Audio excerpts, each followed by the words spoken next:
Mesdames et messieurs, heureux de vous avoir trouvé très nombreux au compte de cette émission. Aujourd'hui, nous avons comme invité de parcours la chargée culturelle de la CEGIMS de Tétouan. Bonsoir, Bonsoir. merci de nous avoir acceptés. Merci de m'avoir invité sur ce plateau.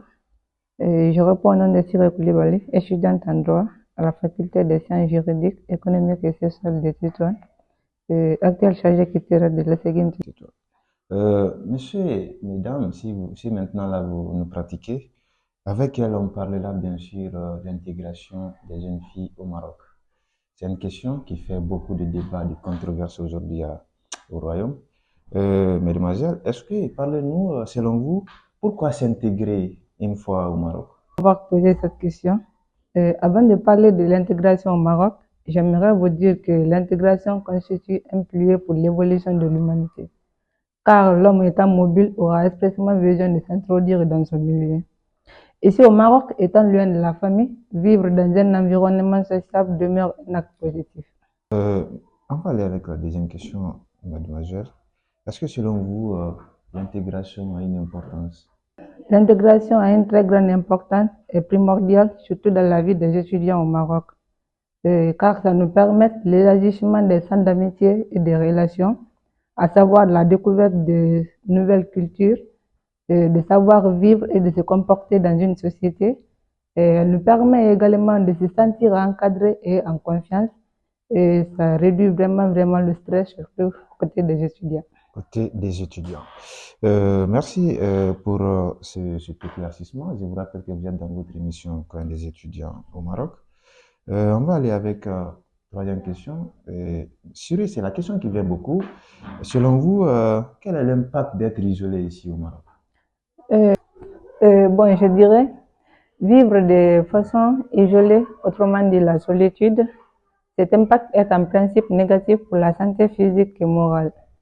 L'isolement social et la solitude peuvent avoir des conséquences graves sur la santé mentale, à savoir euh, l'anxiété, la dépression mentale, des comportements autodestructifs, des troubles de sommeil, et ça peut causer un handicap sur la vie future, car tôt ou tard, tu auras besoin d'être entouré des gens. D'être entouré des gens. Merci beaucoup pour... mademoiselle, est-ce que c'est la question qui vient beaucoup? Selon vous, vous allez voir aussi au Maroc, il y a beaucoup de filles, les filles sont nombreuses, mais parfois dans les activités, beaucoup de filles ne participent pas. Selon vous, et cela s'explique à quoi? Bon, à mon avis, je dirais c'est pas facile pour certaines filles. Au pays, il y a d'autres filles qui ne sortent pas au fait, qui ne fréquentent pas des gens. Maison tout le temps, si t'as pas l'école, c'est la maison. Donc, une fois hors du pays et que tu es dans un environnement dont tu n'es pas habitué à fréquenter des gens, ça ne sera pas facile pour toi de t'associer aux gens, en fait. Il faut que tu aies quelqu'un à côté de toi qui va t'obliger à te faire sortir, au fait, pour te sentir mieux. Pour te sentir mieux. D'accord, il n'y a pas de souci. Nous sommes déjà à l'épilogue de cette émission, mademoiselle. Est-ce que, selon vous, est-ce que avez-vous des conseils à l'endroit des filles qui toujours vivent dans la solitude? Bon, le conseil que je donnerai aux filles, c'est d'être sociable, d'être parmi les gens, car c'est pas du tout facile d'être loin des parents. Mais une fois loin des parents, il faut te forcer, même si tu n'as pas l'habitude d'être parmi les gens, il faut te forcer à être parmi les gens, à participer aux événements pour te sentir mieux en famille de plus. Pour se sentir mieux en famille de plus. Hein. Nous sommes déjà à la fin de cette émission. Cyril, est-ce que c'est la dernière question pour moi?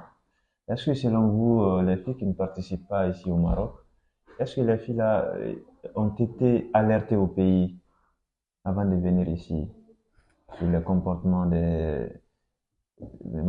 masculin? Bon, je dirais pas tout le monde, parce qu'il y a d'autres, avant de venir ici, naissance ici, avec qui elles peuvent demander comment ça se passe au Maroc, comment ça se passe la vie du Maroc, et on peut les renseigner de tout ça. Et il y a d'autres aussi, elles n'ont pas de connaissances ici, donc ils sont pas alertés au fait, on les a pas informés de tout ce qui va se passer ici, au fait, tu vois un peu. D'accord, il n'y a pas de souci. Nous sommes déjà à la fin, on est pris par le temps. Mademoiselle, si vous avez une minute pour saluer trois personnes de votre choix. D'accord. Et en fait, je salue vraiment ma mère car elle me manque beaucoup. Je la salue très très fort du fond de mon cœur. Et je salue toute ma famille aussi, tout le monde, je salue tout le monde.